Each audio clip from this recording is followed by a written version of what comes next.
দাকুপে এলবিকে সরকারি ডিগ্রি মহিলা কলেজে বার্ষিক ক্রীড়া ও সাংস্কৃতিক অনুষ্ঠান 2025 অনুষ্ঠিত হয়েছে। খুলনা থেকে স্বপন কুমার রায়ের তথ্যচিত্রে।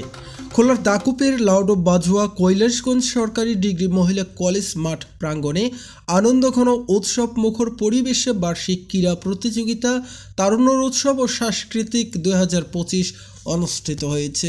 2 দিনব্যাপী অনুষ্ঠানে প্রথম দিনে 20 জানুয়ারি সকাল 9টার দিকে জাতীয় পতাকা উত্তোলন করা হয়।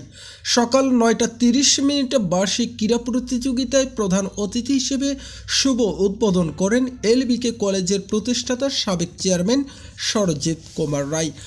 আমাদের স্টাফ রিপোর্টার স্বপন কুমার রায় জানান, বিভিন্ন ইভেন্টে ক্রীড়া প্রতিযোগিতা অনুষ্ঠিত হয়েছে। সরকারি এলবিকে কলেজের ভারপ্রাপ্ত অধ্যক্ষ গোবিন্দচন্দ্র জোয়ারদার এর সভাপতিত্বে এ সময় বিশেষ অতিথি হিসেবে উপস্থিত ছিলেন প্রাক্তন প্রধান শিক্ষক স্বপন কুমার রায়, বিশিষ্ট সমাজসেবক তারাপদ প্রামাণ্য, বিশিষ্ট ব্যবসায়ী আনিসুর রহমান। উপস্থিত ছিলেন এলবিকে কলেজের সাবেক ভারপ্রাপ্ত অধ্যক্ষ নিরাপদ মণ্ডল, প্রাক্তন প্রভাষক বিকাশ চন্দ্র বাছার, প্রাক্তন প্রভাষক বিভূতিভূষণ সরকার সহ গণ্যমান্য ব্যক্তিবৃন্দ।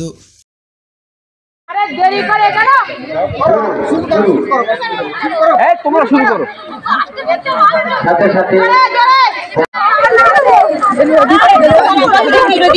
যেটা ছোট আছে তোমারটা বড় হবে,